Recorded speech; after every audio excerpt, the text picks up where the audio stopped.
Life wasn't about microwaved dinners and threadbare clothes. I used to be designer clothes every week, vacations wherever I wanted, kind of rich. Dad, the tech guru with a Midas touch, and Mom, the design was who made every LitaCorp gadget a must-have. They were loaded. My folks were all about hard work and not wasting a dime, even if it meant buying last year's model phone instead of the newest one. Then, everything went dark at 14. One afternoon, while I was arguing with Sarah, my best friend at the time, about who got the front seat for the movie, Don't Judge, 2 police officers showed up at our door. Their faces were grim, and the words they spoke felt like a punch to the gut. Plane crash, Pacific Ocean, no survivors. My parents were gone. The world became a blur of tear-stained faces and endless paperwork. School wasn't any better. Kids who used to fawn over my designer bags now avoided me like the plague. Sarah, the best friend, ditched me faster than yesterday's news. The only good thing was Nana, Dad's mom. She lived in a tiny house, a haven of comfy furniture and the delicious smell of freshly baked cookies. Nana welcomed me with open arms. Your parents raised a strong, independent girl. You'll be all right, sweetheart. Nana became my confidant, the only one who understood the emptiness gnawing at me. One day, after a fight with my former rich friends, I found Nana in her garden, surrounded by vibrant sunflowers. Tears pricked my eyes as I blurted out, "Why'd my parents lock everything away, Nana? It's not like I'm gonna blow it all on, like a diamond-encrusted poodle." Nana chuckled, a dry sound. "They knew you, honey. Knew you were special. They wanted you to learn about life, the real life, not some fake world built on money. Trust me, when you turn 25, you'll be ready." Ready for what? I didn't know. But Nana's unwavering faith and the memory of my parents' warm smiles kept me going. I learned to cook on Nana's ancient stove, devoured books at the local library, and even landed a part-time job at the bookstore downtown. Sure, it wasn't the life I was born into, but it was mine. And for the first time in a long while, a flicker of hope ignited within me. Living with my grandmother in a small house, going to a regular school, working a part-time job, it wasn't what I was used to, but keeping my past a secret was a secret weapon I planned to use wisely. College loomed ahead, and with my good grades and some government grants, I was ready to face it head-on.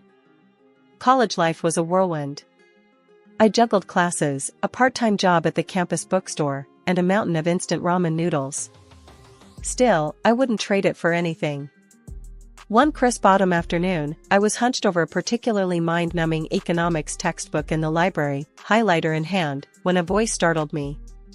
"Dude, are you lost in econ land again?" I looked up to see a tall, goofy-looking guy with a mop of brown hair and a mischievous grin. Maybe," I stammered, feeling a blush creep up my cheeks. "I'm Isabella." "Michael," he said, extending a hand. "Looks like you could use a study break. Coffee?" We ended up at a noisy campus cafe, drowning our textbooks in steaming lattes. Michael turned out to be a computer science major with a knack for making even the most complex algorithms seem fun. We spent hours talking about classes, dreams, and the best places to score cheap pizza on campus. "So, what brought you to this little corner of the world?" Michael asked, his eyes twinkling with curiosity. I hesitated. My past life felt like a different universe, a life I wasn't sure I should share. Finally, I took a deep breath. I moved in with my grandmother after my parents passed away. It felt strange saying it out loud, even after all this time. Michael's smile softened. "Wow, that's rough. I'm so sorry." "It's okay," I mumbled, looking down at my coffee cup. "It's been a while." There was a comfortable silence for a moment, then Michael added, "You seem different from most people here." "Different how?" I challenged, a spark of curiosity igniting. "You're not all about the fancy clothes and the expensive gadgets," he said. "You seem real." I couldn't help but smile. Maybe keeping my past a secret wasn't such a bad thing. It allowed people to see me for who I was, not what I had. As the weeks turned into months, Michael became my best friend, my confidant.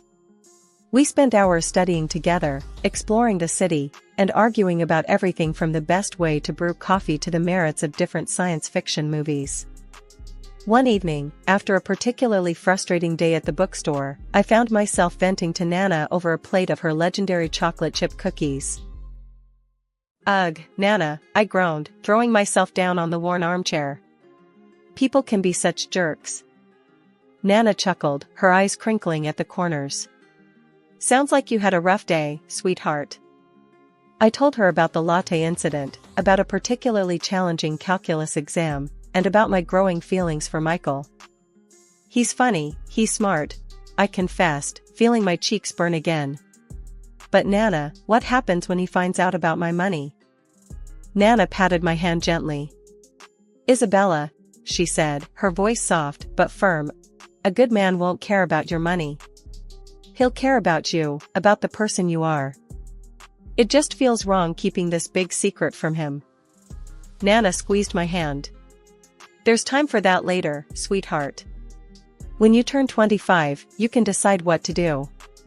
Until then, focus on your studies, on your friends, and on living life to the fullest." Butterflies pirouetted in my stomach like a drunken ballet. Today was the big day, meeting Michael's parents for the first time. We were practically engaged. Pulling into Michael's childhood driveway, a wave of nervousness washed over me. Their house was a sprawling brick monstrosity, the kind with manicured lawns and a fountain that probably cost more than my entire wardrobe. "Deep breaths, Isabella," I reminded myself. "You got this." The door swung open before I could even knock, revealing a woman with a perfectly coiffed blonde mane and a smile that didn't quite reach her eyes. "This must be Michael's mom, Martha." "Isabella, so lovely to finally meet you," she chirped, her voice dripping with honeyed condescension. Come in, dear." Behind her stood a younger girl, all skinny jeans and a bored expression. Michael's sister, Lily, I presumed. She barely glanced at me before rolling her eyes and sauntering back inside. Great first impression. Martha ushered me into a living room that looked straight out of a magazine, plush couches, gleaming hardwood floors, and enough throw pillows to build a fort. "So, Isabella," Martha began, her gaze scanning me head to toe in a way that made me feel like a used car on display. "Tell me about yourself. Where do you hail from?" "Oh, you know," I stammered, feeling the heat creep up my neck. "Just a small town girl. Grew up with my grandmother in a little one-story house." Martha's smile faltered for a split second before morphing back into a tight, plastic grin. "A one-story house, huh? Interesting." I could practically hear the unspoken judgment hanging in the air. This wasn't exactly going the way I'd hoped. Then, before I could even respond, Lily sauntered back into the room. "Mom," she drawled, flipping through a glossy magazine. "Does she even have a real job?" The question hung in the air, dripping with disdain. I almost blurted out that my family lawyer could buy their entire house with pocket change, but Nana's voice echoed in my head. "A good man won't care about your money. He'll care about you." Taking a deep breath, I met Lily's gaze head-on. "Actually," I said, my voice surprisingly calm, "I work at a bookstore downtown. It's not glamorous, but it pays the bills." Lily scoffed, but I didn't back down. I wasn't some spoiled rich girl, and I wouldn't let them treat me like one. "Speaking of bills," Martha chimed in, her voice suddenly serious. "Michael mentioned you two might be thinking about, well, let's just say I've had a prenuptial agreement drawn up." Now, a prenup wasn't exactly a surprise. Honestly, with her attitude, it was probably for the best. "No problem," I said, trying to sound nonchalant. "I think that's a smart idea. Actually, I'll have my lawyer take a look at it." Lily snorted. "Lawyer? You have a lawyer?" Again, I almost let it slip about the family retainer, but I bit my tongue. "Yeah," I lied smoothly. "A friend who's good with legalese." The rest of the afternoon was a blur of awkward silences, thinly veiled insults, and enough passive-aggressive comments to choke a horse. As soon as Michael mercifully appeared, I practically flew out the door with him. The next day, a thick envelope arrived in the mail addressed to me. Inside, a document with fancy lettering proclaimed it to be the prenuptial agreement Martha had mentioned. Skimming through it, it seemed straightforward enough: a division of assets acquired during the marriage, the usual boilerplate stuff. My heart hammered in my chest. During the marriage. This was exactly what worried me. I called my actual lawyer, the one Nana had recommended years ago, and explained the situation. He chuckled after hearing about the prenup. "They're barking up the wrong tree," he assured me. "This agreement only applies to assets acquired during the marriage. Your inheritance is separate and wouldn't be affected by this in the slightest." Relief washed over me. "So, what do I do?" "Simple," he said. "Sign the darn thing. It doesn't hurt you, and it might put their minds at ease. Besides, you know what they say, keep your enemies close." A slow smile spread across my face. Maybe this whole thing wasn't so bad after all. In fact, it might be a little fun to play along with their misconceptions for a while. The wedding wasn't a lavish affair at a swanky hotel, but it was perfect. We said our vows under a canopy of fairy lights in Nana's backyard, surrounded by close friends and family. It was simple, elegant, and filled with love. Everything I ever wanted. But as the saying goes, no wedding is complete without a little drama. And drama arrived in the form of Lily, Michael's heavily made up, heavily inebriated younger sister. A few glasses of champagne in, Lily decided it was showtime. In the middle of a toast, she slurred out accusations that would make a sailor blush. "She's after his money," she shrieked, pointing a shaky finger at me. "She doesn't know the first thing about manners, or class." My cheeks burned, but I held my tongue. Michael, however, did not. He marched over to her, his voice low and dangerous. "Lily, shut your mouth. Right now." Lily just scoffed and shoved him away. "Don't touch me. You're both fools. She's just a gold digger." That was it. I'd had enough. Ignoring Michael's pleading look, I whipped out my phone and dialed the police. "We have a situation here," I said calmly, explaining the scene. The party came to a screeching halt. Michael's mom turned a shade of purple, and guests exchanged stunned whispers. By the time the police arrived, Lily was sprawled on a lawn chair, muttering incoherent threats. The rest of the night was a blur. The police took Lily away, vowing to talk to her in the morning when she was sober. Michael apologized profusely, his face etched with shame. His mom, however, were a different story. Martha glared at me like I'd personally insulted the queen. "You've disgraced this family," she hissed, her voice tight with fury. "Now the press will have a field day with this." Honestly, I didn't care. Their family drama? Not my problem. In fact, the prospect of less Martha in my life was kind of appealing. 2 years flew by in a blur of designer shopping sprees, fancy dinners, and a growing emptiness in the pit of my stomach. The cracks in our relationship, once hairline fractures, had widened into gaping chasms. Michael, the charming, attentive man I fell in love with, seemed to have vanished. In his place stood a stranger, a workaholic with a bottomless pit for money and a vocabulary increasingly laced with his mother's venomous barbs. He'd stay late at the office, returning home well past midnight, reeking of expensive cologne and a vague dissatisfaction that hung heavy in the air. One evening, as he scoffed at my suggestion for a cozy night in, a familiar phrase slipped from his lips. "Honestly, Isabella," he drawled, "sometimes I wonder if you understand the beauty of big money." It was Martha's voice echoing through his, a cold, condescending sneer disguised as playful teasing. My blood ran cold. The urge to blurt out the truth, to reveal the hefty inheritance waiting for me on my 25th birthday, was a constant itch under my skin. But Nana's words always rang in my ears: true love doesn't need money to survive. So I swallowed the truth, the bitter pill lodged in my throat. Desperate to salvage our crumbling marriage, I brought up the topic of children. "Maybe it's time we started a family," I suggested tentatively, a hopeful smile plastered on my face.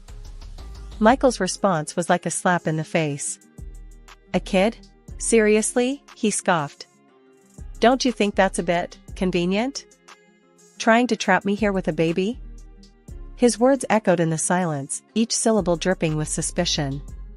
He was repeating his mother's twisted narrative, turning my desire for a family into a manipulative ploy. However, after a couple of months I threw myself into planning Michael's birthday party with a fervor bordering on desperation. It was a desperate attempt to recapture the spark, to remind him of the happy couple we once were. I envisioned a lively gathering, filled with laughter and good company. Maybe, just maybe, it would reignite the flame that seemed to be flickering out. I sent out invitations, meticulously crafting a guest list that included all his friends, colleagues, and with a heavy heart, his mother and sister. In my heart of hearts, I hoped they'd decline. Their presence was guaranteed to inject a healthy dose of drama into the celebration, which was the last thing I needed. The day arrived, a perfect blend of sunshine and warmth. The house buzzed with activity as friends streamed in, bearing gifts and good cheer. Michael, dressed in a crisp new shirt, a birthday gift, naturally, beamed as he received congratulations and well wishes. A sliver of hope flickered within me. Maybe, just maybe, this could be a turning point. A discordant note, however, shattered the illusion. Just as Michael and I were about to cut the cake, the doorbell chimed. My stomach clenched. It was them. Martha, resplendent in a designer outfit that screamed "Look at me," and Lily, her younger sister, looking like a runaway from a bad reality TV show. Lily, clad in a dress that left little to the imagination, made a beeline for the champagne table. A wave of nausea washed over me. Lily, notorious for her inability to hold her liquor, was a disaster waiting to happen. I opened my mouth to warn Michael, but he was already engrossed in conversation with his mother, oblivious to the approaching storm. As predicted, the champagne flowed freely, and with it, Lily's inhibitions. Soon, she was weaving through the party, a tipsy hurricane in a sequined dress. Her voice grew louder with each passing glass, her words laced with a malicious intent. "You'll never be one of us," she slurred, pointing a drunken finger at me. "You're just a gold digger, after Michael's money and his family name." Tears welled up in my eyes, blurring the scene before me. But Michael, oblivious to my distress, remained glued to his mother's side, his back turned on me.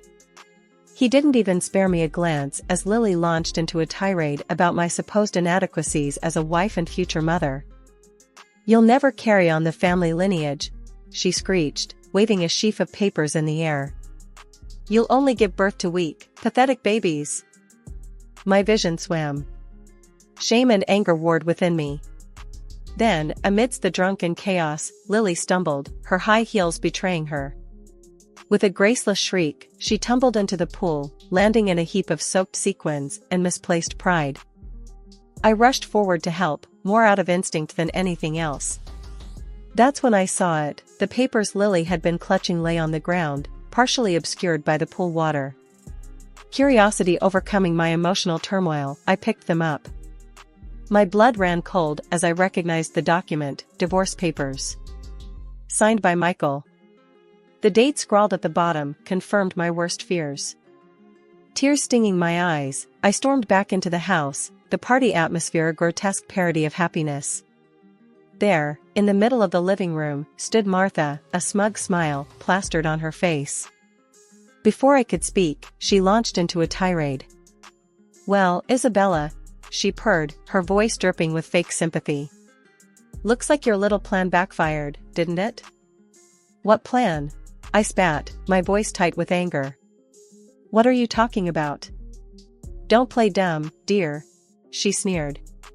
"Trying to get pregnant, trap Michael, a classic gold digger move." Betrayal, raw and searing, ripped through me. I glanced at Michael, searching for a flicker of denial, a shred of the man I thought I knew. But his gaze remained fixed on the floor. Fury replaced the pain. "Fine," I choked out, snatching the divorce papers from his hand. "If that's what you want." With a trembling hand, I grabbed a pen from the table and signed the document with a flourish. A gasp rippled through the crowd, but I ignored it. Let them watch. Let them see the sham of a marriage I'd been living in.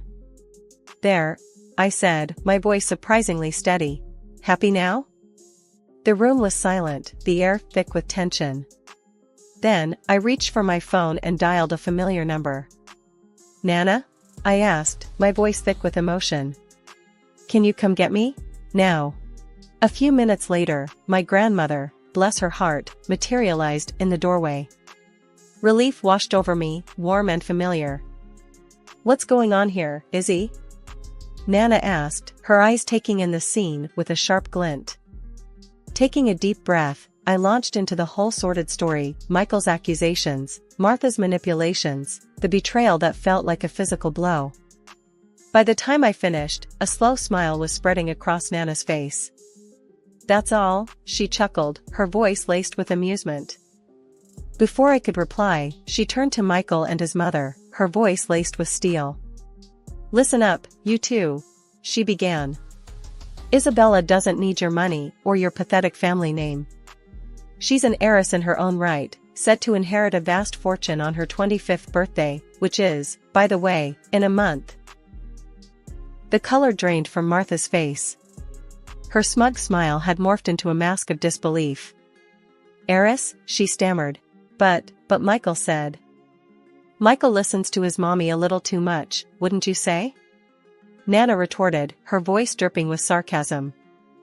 Martha sputtered, her carefully constructed facade crumbling.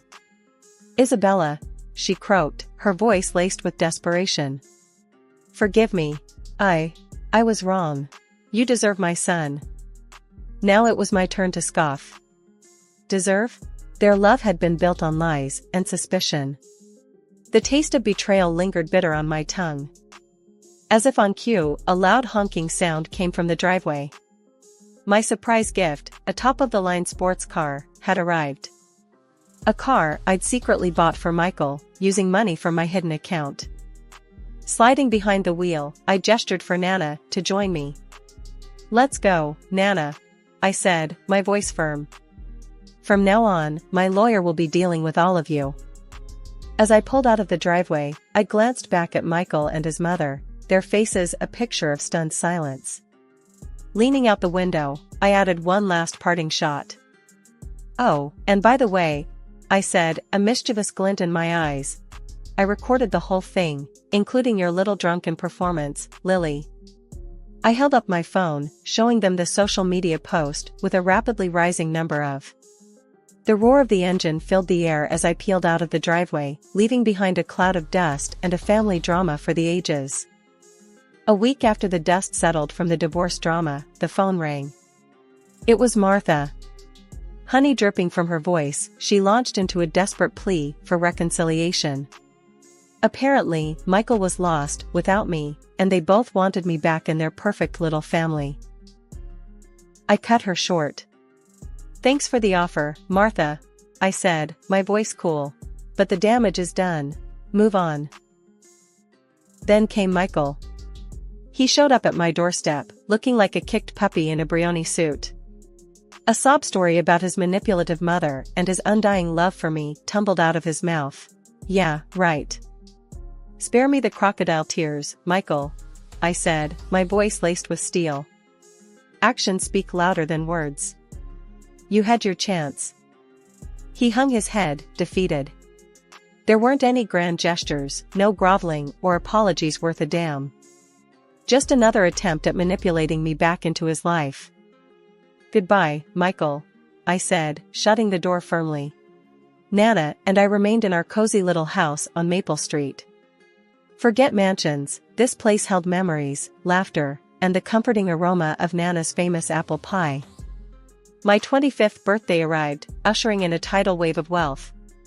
The inheritance was staggering, more money than I could ever dream of spending. But luxury cars and designer clothes held no appeal. Instead, I channeled that wealth into something meaningful. The Isabella Foundation, dedicated to my beloved parents, was born. This foundation offered a lifeline to people struggling financially, a way up from the quicksand of debt and hardship. It was my way of giving back, of making a difference in the world. Running the foundation kept me busy, but it was the most rewarding work I'd ever done. Reading success stories, witnessing the hope blossom in people's eyes, that's what fueled me. The sting of betrayal had faded, replaced by a quiet satisfaction.